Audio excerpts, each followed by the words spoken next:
champion, like it was like my responsibility to keep winning and keep hope alive for the people that look up to me, that want to accomplish something in life.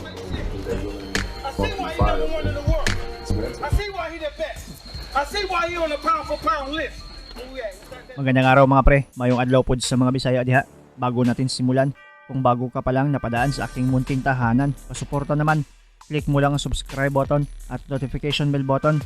Palike na rin ang video para lagi kang updated sa mga bago kong uploads. Terence Alan Crawford, o mas kilala sa bansag na Terence Bud Crawford. Pinanganak sa Nebraska sa Amerika noong September 28, 1987. Multiple world champion sa tatlong magkaibang division. Dating hari sa light welterweight at sa kasalukuyan ay tinuturing ng karamihan na kilabot sa welterweight division. Undefeated at hawak-hawak ang WBO welterweight na titulo mula pa noong 2018. Kilalang knockout artist, matibay, malakas at maraming magagaling na boxer na rin ang tinudas. Gaano ba talaga siya kagaling?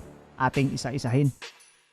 Nakatanggap ng maraming parangal sa kanyang amateur career, gaya na lang ng mga gintong medalya na nakuha niya sa 2006 National PAL Champion, 2006 Blue and Gold National Champion, at 2007 US Pan American Games Champion. Pumasok sa professional noong taong 2008 at sa kanyang debut fight ay round 1 lang ang kalaban na si Brian Cummings. Nagtala siya ng undefeated record na 19 wins, 0 loss at 15 dito via knockout.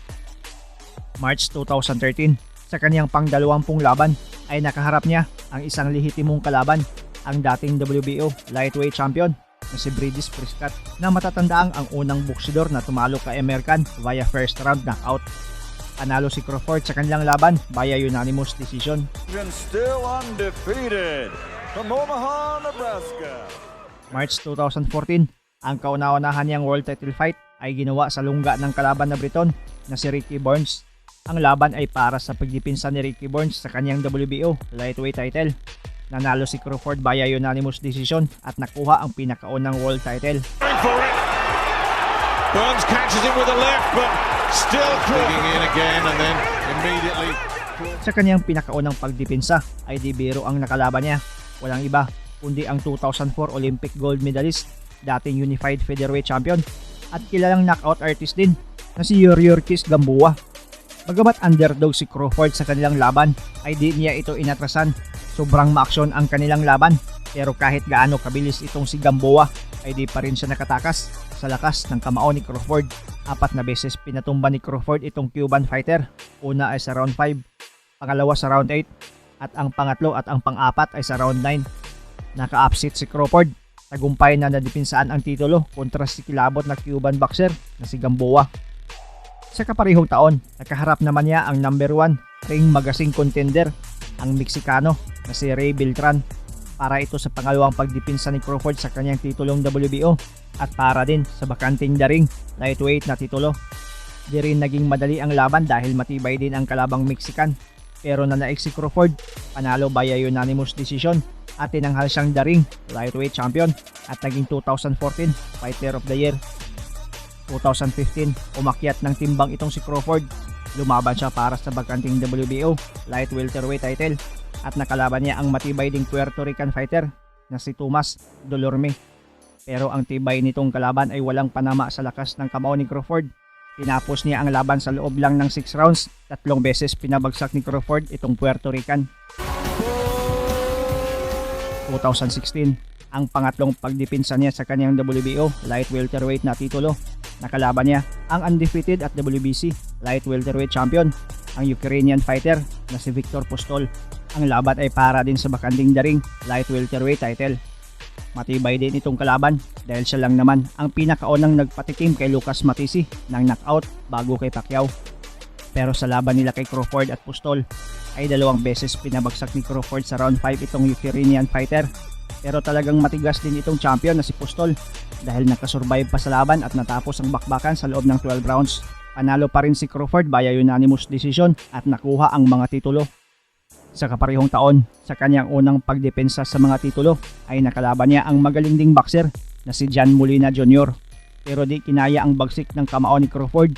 Namaso ang ulo ni Molina at tinapos ang laban sa loob lang ng 8 rounds. 2017, matagumpay na na-unified ni Crawford ang light welterweight division nang durugin niya ang taga-Dominican Republic na challenger na si Julius Indungo.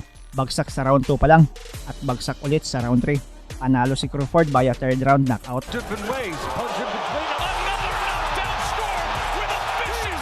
Umakyat ulit ng timbang itong si Crawford para harapin itong sigang boxer ng Australia. Walang iba kundi ang sobrang kilala na si Jeff Horn. Para ito sa pagdipinsa ni Horn sa kanyang WBO welterweight na titulo na nanakaw niya ay napanalunan niya kay Manny Pacquiao. Ang sobrang agresibong boxing style nitong si Horn ay di umubra sa lakas at tibay ni Crawford. Ginulpi at dinurog lang ni Crawford itong Australiano at sa round 9 nalasap ni Horn ang pinakaunang knockdown sa kanyang buong karera.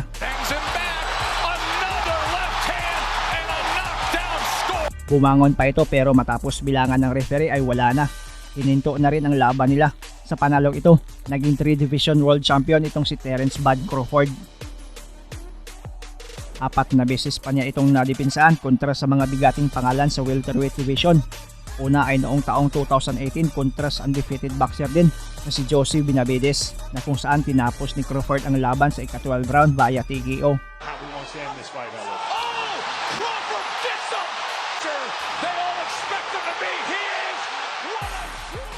Pangalawa ay noong taong 2019 kontra sa dating multiple champion din na si American na kung saan namaso ang panganikan. Natapos ang laban sa loob lang ng ika-6 na round.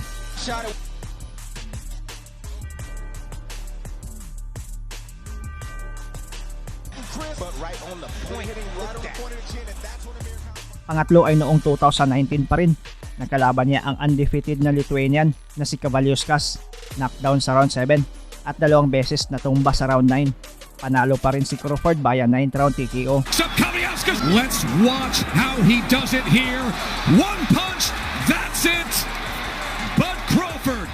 Ang pang-apat na pagdipinsa ay noong November 14, 2020 kontra naman sa tigasing fighter na mula sa Britanya, ang dating IBF welterweight champion na si Kell Brook. Minaso pa rin niya ang ulo nitong Briton at tinapos ang laban sa loob ng ika-4 na round.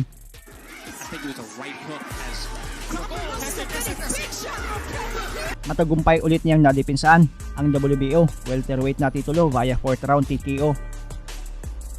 Sa ngayon ay may impresibong kartada itong si Crawford na 37 wins, 0 loss at 28 dito via knockout. Sa huling 8 laban ni Terence Crawford ay 8 din dito tinapos niya via KO. Kung may pangsyam na pabagsakin itong si Crawford, sino sa palagay mo? Sa mga balita ngayon ay posibleng siya na daw ang itinadhana na makaharap ni Manny Pacquiao sa ibabaw ng lona mula sa halos 2 taong pamamahinga. Sa palagay mo, kakayanin pa ba ng ating pambansang kamao na pabagsakin o talunin ang mas batang undefeated champion at tinaguri ang isa sa mga top pound for pound ngayon? Ang inyong komento, reaction at suggestion ay welcome na welcome sa baba.